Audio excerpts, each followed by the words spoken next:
오늘 주보에 나온 말씀의 제목이 숨은 그림 찾기예요. 숨은 그림 찾기.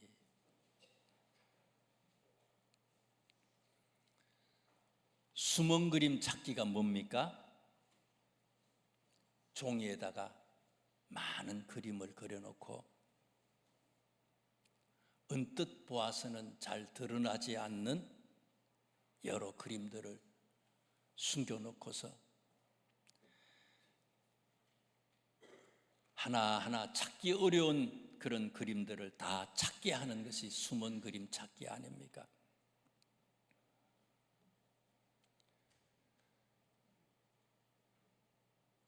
저는 올바른 성경 해석도 이와 같이 영적인 숨은 그림을 찾아내는 것이다 라고 생각합니다. 오늘 본문 말씀은 중풍 때문에 일어날 수 없었던 어떤 사람을 예수님이 말씀으로 치유하시고 일으켜 세워주시는 기적 이야기가 소개됩니다. 저는 이 사건 속에서 어떤 영적인 숨은 그림들이 숨겨져 있는지를 함께 살펴보고 은혜를 받는 귀한 시간을 갖고자 합니다. 첫 번째 숨은 그림 1절 말씀을 한번 보세요. 이 1절 말씀에 숨은 그림이 숨겨져 있어요. 수일 후에 예수께서 다시 가브나움에 들어가시니 집에 계시다는 소문이 들린지라. 오늘 본문 말씀 중에서 제일 중요한 등장인물 중에서 제일 중요한 주인공이 되는 사람이 누굽니까?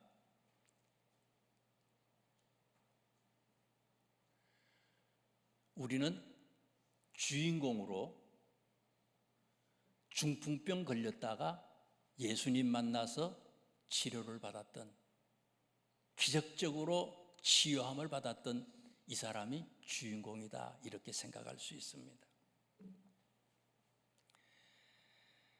그런데 숨은 그림을 찾는 사람은요, 이 중풍병자가 아니라 여기 1절 말씀에 보니까 뭐라 그랬어요? 수일 후에 예수께서 다시 가브나움에 들어가시니 집에 계시다는 소문이 들린지라. 누가 이 환자에게 예수님을 전했을까? 예수님의 소문을 일어날 수 없었던 이 중병에 걸려있는 이 중풍병자에게 전한 사람이 도대체 누구냐? 이거를 발견하는 사람이 영적인 숨은 그림을 찾아내는 사람이라는 거예요. 그냥 성경을 읽는 게 아니라는 거예요. 아, 이 사람이 누구한테 전도를 받았구나. 그래서 이곳에 왔구나. 이걸 발견하려는 거예요. 오늘 본문은 2장이고요. 1장에 보면요, 예수님의 제자 4명이 예수님에게 선택을 받아요. 누굽니까?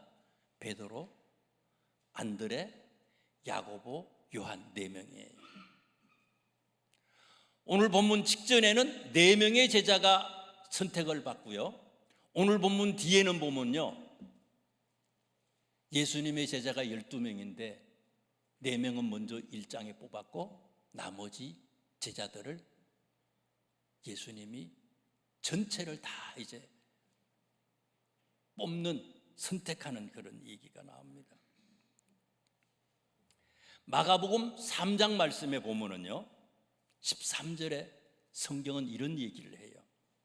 또 산에 오르사 자기가 원하는 자들을 부르시니 나온지라. 이에 12를 세웠다. 예수님이 4명을 제외한 1장에 선택했던 4명을 제외한 나머지 제자들을 선택하기 위해서 굉장히 고심했다고 하는 것을 우리는 알 수가 있어요. 그래서 어디로 갔어요? 산에 올라가셔서 기도하시다가 나머지 제자들을 선택하는 그런 얘기입니다.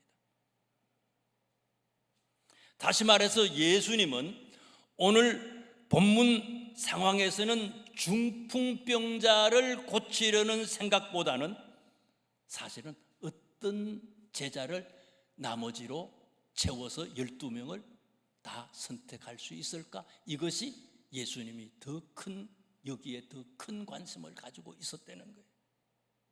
그렇다면 우리는 주님의 생각에 걸맞게 본문의 중풍병자보다는 이 사람에게 복음을 전했던 사람이 누구냐라고 하는 관심을 가져야 되고, 제자는 어떤 사람이냐? 이와 같이 복음을 잘하는 사실을 알아야 합니다. 예수님께서 1장에도 그렇고요, 3장에도 그렇고요, 본문을 제외한 앞에도 그렇고 뒤에도 그렇고 전부 전도하는 내용이에요. 치유 사건이 중요하기는 하지만 이것보다 더 중요한 게 뭐라고요? 전도하는 것, 복음을 전하는 것. 이것은 더 큰 하나님의 일이라고 하는 사실입니다. 소문을 낸 사람들은 과연 어떤 사람들일까? 본문에는 그 사람들의 이름을 소개하지 않습니다. 그러나 분명한 것은요, 소문을 낸 사람들 모두의 공통점이 있어요. 2장 2절 말씀을 한번 보세요. 많은 사람이 모여서 문 앞까지도 들었을 자리가 없게 되었는데, 많은 사람이 모여서 문 앞까지도 들었을 자리가 없게 되었는데, 옛날 성경에는 이거를요, 용신할 수 없을 정도로 사람이 많이 모였다고 그랬어요. 움직일 수 없을 때는 거예요. 너무너무 사람이 많아서. 나쁜 소문 냈으면 사람들이 이렇게 많이 모이겠어요? 좋은 소문을 낸 거예요. 긍정적인 소문을 냈습니다. 깜짝 놀랄 그런 소문을 냈어요.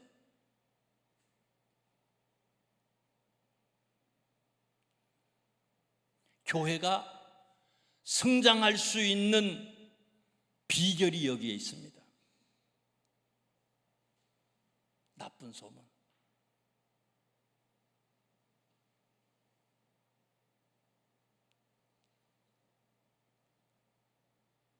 창피한 소문, 부정적인 소문, 그런 거를 가족한테 얘기하는 게 아니에요. 나쁜 것보다는 좋은 것, 좋은 것보다도 더 좋은 것, 그런 소문을 가족에게 전하고 주변에 전하고 많은 사람들에게 전할 때에 교회가 성장할 수 있다는 겁니다. 사도행전 7장 말씀에 보면은요, 초대교회에 7명의 일꾼을 뽑아서 교회가 막 부흥하는데, 스데반 일꾼이 순교를 당하잖아요. 돌로 맞아서 죽었습니다.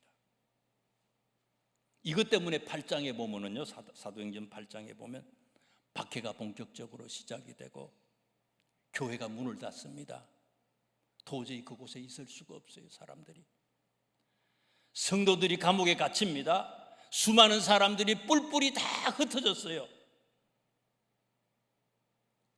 그러면 무슨 소문을 내야 돼요?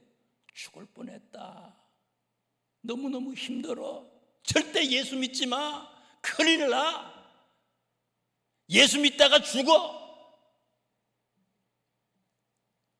이런 얘기를 그들은 하지 않았다는 거예요.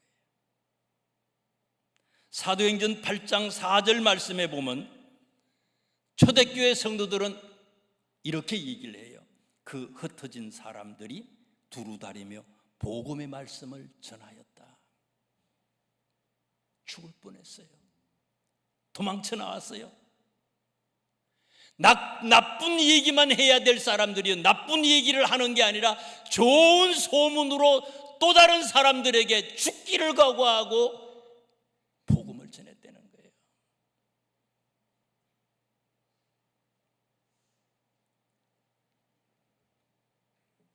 바로 이런 교회가 우리 명석교회가 될 수 있기를 주님의 이름으로 축원합니다.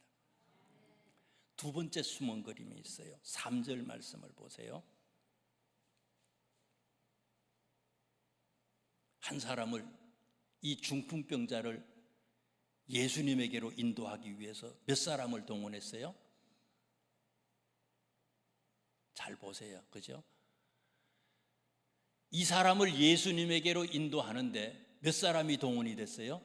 4사람이잖아요. 4사람이 동원이 됐어요. 4사람이 데리고 왔다. 사람들이 한 중풍병자를 4사람에게 메워 가지고 예수께로 올세. 저는 이 4사람을 이렇게 해석하고 싶어요. 한 사람을 전도하기 위해서 장로님이 동원되고요, 권사님이 동원되고요, 집사님이 동원되고요, 교회 학교 어린이도 동원이 됐어요. 여선교회가 동원이 되고요, 남선교회가 동원이 되고요, 교회 학교가 동원이 되고요, 속회들이 동원이 됐어요. 앞뒤 좌우에 동원할 수 있는 교회의 모든 부서 조직들이 다 동원이 됐다는 거예요. 이거를 바로 아는 것이 두 번째 숨은 그림을 찾는 거라는 겁니다.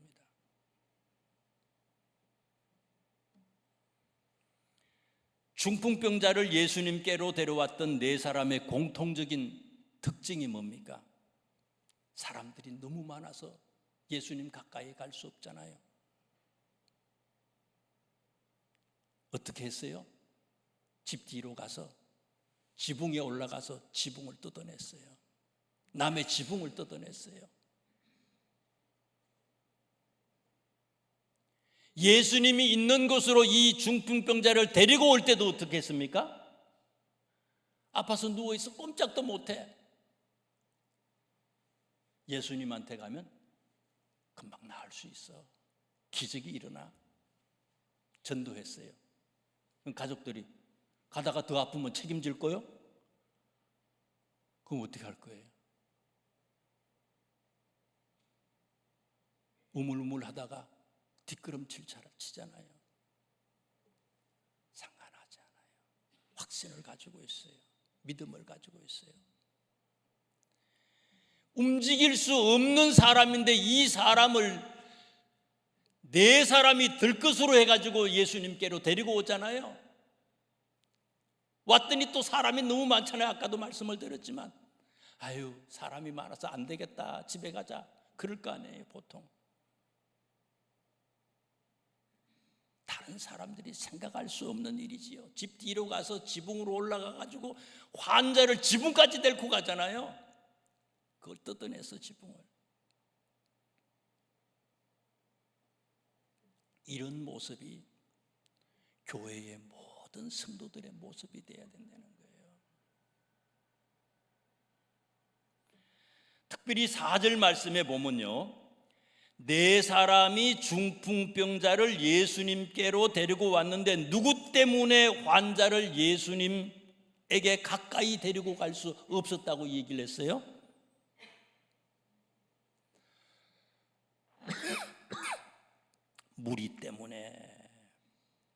무리들 때문에 이 환자를 예수님께로 가까이 데리고 갈 수가 없어요.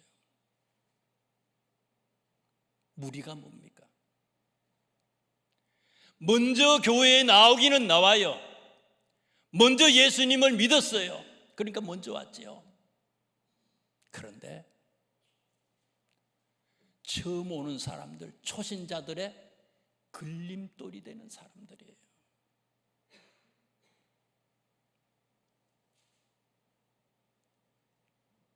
먼저 온 사람들이, 먼저 있는 지도자들이 뒤에 오는 사람들에게 본이 되고,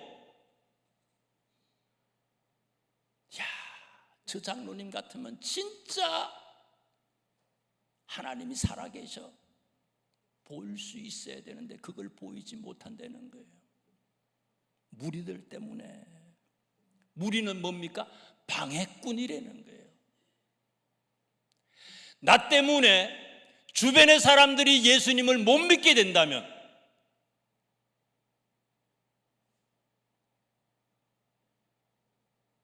우리가 무리예요.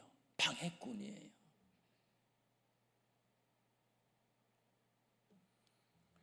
교회의 조직들, 직분들이 왜 필요합니까? 장로님, 권사님, 집사님, 이 직분이 왜 필요합니까? 성가대는 왜 필요합니까? 어떤 교회는요, 성가대를 없애버린 교회도 있어요. 왜 그런가 하면요, 잘한다, 못한다, 틀렸다, 출석을 잘못했다, 잘한다, 이런 문제 때문에요, 책임 공방이 일어요. 연습을 하러 나왔네, 안 나왔네. 그래서 아예 성가대를 없애버렸대요, 어떤 교회는. 어떤 교회는요, 여선교회를 없애버린 교회도 있어요. 말이 많아. 이상한 소문을 내는 근원지가 그 길에는 거예요. 우리 교회는 안 그러지만 전화를 많이 하잖아요. 그래서 아예 여선교회도 없애버린 교회도 있어요. 다시 말해서 교회의 여러 기관들, 조직들이 필요한 이유가 뭡니까? 복음 전파가 목적이에요. 왜 장로님을 세웠다고요? 다른 사람들이 나를 보고 예수님을 제대로 믿게 하는 그런 본보기가 되게 하기 위해서 나를 장로로 세우고, 남선교회를 세우고, 여선교회를 세우고, 성가대를 세우고, 교회 학교도 세웠다는 거예요. 나 때문에, 여러 조직들 때문에 상처를 받는다면 그게 무슨 소용이 있겠습니까?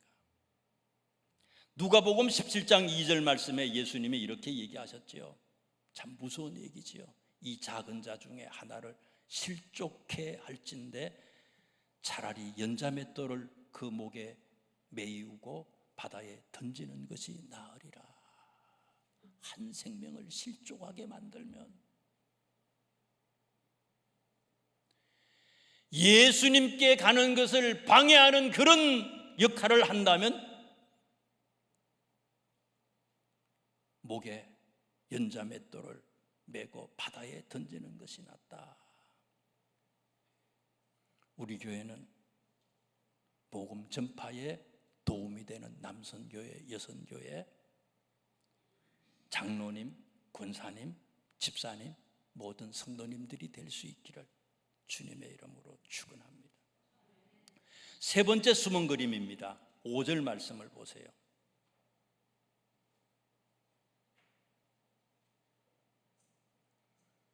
5절이라 그러는데 5절을 안 보는 분도 계셔요.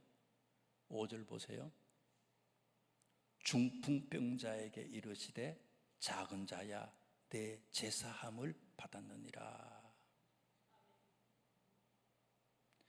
예수님은 중풍병자를 치료해 주시면서 내 죄가 사함을 받았다라고 말씀을 하셨습니다. 이 말씀은 육적인 질병의 문제를 육체적으로만 보신 것이 아니라 육적인 것도 영적으로 보셨다는 겁니다. 이것을 제대로 알아야만 숨은 그림을 찾을 수 있어요. 6절, 7절 말씀에 보면 서기관들이요, 세번역에서는 율법학자라고 번역을 했죠. 이 서기관들이 예수님의 이런 모습에 대해서 문제를 제기합니다. 그리고 예수님에 대해서 뭐라고 얘기합니까? 하나님을 모독하는 행위다, 신성모독이다 하고 말을 했어요. 예수님과 율법학자들의 첫 충돌이, 성경에서의 첫 충돌이 여기에서 일어납니다. 역대하 15장 12절 말씀에 보면요, 아사왕에 관한 얘기를 하는데 이렇게 성경은 얘기해요. 아사는 왕이 된 지 39년이 되던 해에 발에 병이 나서 위독하게 되었다. 왕이 병이 났어요. 발에 병이 나서 위독하게 됐다. 뭐 당뇨 때문에 그런지 하여튼 발이 이상하게 됐어요. 그렇게 아픈 때에도 그는 주를 찾지 아니하고, 그렇게 아플 때에도 그는 주를 찾지 아니하고 의사를 찾았다. 성경은 이렇게 기록되어 있어요. 다시 읽어드릴게요. 아사는 왕이 된 지 39년이 되던 해에 발에 병이 나서 위독하게 되었다. 그렇게 아플 때에도 그는 주를 찾지 아니하고 의사들을 찾았다. 이 말씀에서 병의 전문가가 누구라는 겁니까? 병의 전문가가 의사가 아니라는 거예요. 병의 전문가 역시 누구라는 거예요? 하나님이라는 거예요. 인간사의 모든 문제들은 우연이라고 하는 게 없다는 겁니다. 전부 다가 필연이에요. 왜? 하나님이 창조하셨기 때문에, 완전하신 하나님이기 때문에 다 모든 것이 필연이에요. 그러면 진짜 하나님을 신뢰하는 사람이라면요, 우리 주변에 일어나는 여러 가지의 문제 속에서도요, 그 문제만 바라볼 게 아니라 이 문제를 통해서 하나님이 나에게 무엇을 말씀하실까? 그 소리를 발견할 수 있어야 된다는 거예요. 겉으로 드러난 그런 질병, 이게 문제가 아니라, 이걸 고치려고만 돌아다니는 게 아니라 왜 이런 문제가 있었을까? 여러 가지 형태로 하나님은 우리에게 깨닫게 하시려고 하는 것이 있는데, 이것을 찾으려고 하는 그런 노력이 우리들에게 있어야 된다는 겁니다. 육체적인 문제도 영적인 문제와 관련지어서 영과 육을 총체적으로 생각할 수 있는 그런 사람이 될 수 있어야 된다는 거예요.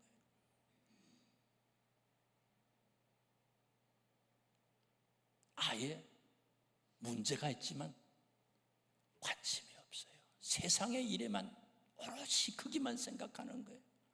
왜 이 어려움이 내 가정에, 우리 문제에, 우리 주변에 일어나는지 그걸 알 수가 없어요. 깨닫지를 못해요. 귀를 기울이지 않아요. 오늘 본문 말씀에서 예수님이 내 제사함을 받았다 라고 말씀하신 이유가 뭡니까? 9절에 보면요, 9절 보세요. 내 제사함을 받았느니라 하는 말과 일어나 내 상을 가지고 걸어가라 하는 말 중에서 어느 것이 쉽겠느냐? 우리들은 이 둘 중에 어떤 것이 쉽다고 생각합니까? 병 고치는 거하고요, 제사함 받는 거하고 둘 중에 어떤 것이 쉬워요? 병 고치는 것은 좋은 약이나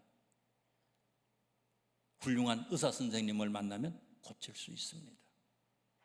그런데 제사함을 받는다는 건 어떻습니까? 세상에 어떤 사람도 제사함을 해줄 수 있는 사람이 없어요. 죄를 사하는 능력은 오직 하나님만이 할 수 있는 거예요. 예수님이 이 병자를 고치고 난 다음에 내 제사함을 받았다 이렇게 얘기하신 이유가 뭡니까? 병 고치는 거에 목적이 아니에요. 이 질병을 치료하는 것을 통해서 뭘 이해하고 싶은 거예요? 예수님은 누구라는 거예요? 예수님은 하나님이라고 하는 것을 알게 하는 것, 그게 목적이라는 거예요. 우리는 나타난 거 있잖아요. 눈에 보이는 거, 세상적인 거, 여기만 가지고 관심을 가지고 있는데, 여기에 관심을 가지는 게 아니라 드러난 것, 그 이면에 있는 영적인 것에 관심을 가질 수 있는 사람이 되어야 된다는 거예요. 말씀을 마칩니다. 오늘 본문에 세 가지의 숨은 얘기를 했습니다. 첫째, 중풍병자에게 예수님의 소식을 전해 주었던 사람이 있었듯이 우리들도 우리 주변의 사람들, 우리 자녀들, 우리 부모님, 우리 형제, 우리 이웃에게 어떻게 하면 저들에게 복음을 전할 수 있을까? 그것이 우리의 우선순위 첫째가 될 수 있길 주님의 이름으로 축원합니다. 두 번째, 죽은 병자를 예수님께 데려올 때 한 사람이 데려온 게 아니잖아요. 네 사람이 데리고 왔다 그러잖아요. 교회의 모든 직분자들, 모든 조직들 안전하으나 생각하는 것이 전부 전도. 어떻게 하면 하나님께 영광을 돌릴 수 있을까? 나 때문에 저 사람을 더 예수님에게로 가까이 갈 수 있도록 해야 될 텐데, 이런 생각으로만 가득할 수 있기를 또한 주님의 이름으로 축원합니다. 마지막으로 매일매일 일어나는 현상들 속에서 드러난 것이 아닌, 드러난 것을 통해서 왜 이런 문제들이 있는지 영적인 의미까지 깨닫기 위해서 우리의 길을 쫑긋 세우고 영적인 눈이 밝아져서 그 주님의 음성을 듣는 우리 모두가 되셔서 하나님이 기뻐하는 진짜 영적인 눈이 활짝 열려있는 그런 모든 성도님들이 되시기를 주님의 이름으로 축원합니다. 기도하겠습니다. 하나님,